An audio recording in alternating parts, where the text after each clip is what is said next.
হে WhatsApp guys, আজকে আমরা এসেছি লাকমাছড়া ঝর্ণাতে। এটা আপনার মেঘালয় পাহাড়ের সাথে অবস্থিত।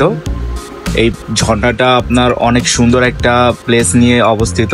এইখানে আপনার পর্যটকদের ভিড় থাকে সব সময় পর্যটকদের ভিড় থাকে, যার জন্য এখানে আসাটা খুবই কষ্টদায়ক হয়ে যায়। এখন যে মৌসুমটা চলতেছে, যার জন্য এটা পুরোটাই ফাঁকা, কারণ ঈদের পর কম বেশি সবাই চলে এসেছে। তো আমরা ভাবলাম যে এই সময়টাতে তাহলে আমরা একটু এনজয় করতে যাই। আজকে আমরা দুইটা প্লেসে যাব, একটা হলো লাকমাছড়া ঝর্ণা আর একটা নীলাদ্রি লেক। এই দুইটা জায়গায় খুবই জোস একটা ওয়েদার আর প্রাকৃতিক সৌন্দর্যে ভরপুর। তো আমরা আজকে এনজয় করব, আপনারা দেখতে থাকুন। ধন্যবাদ।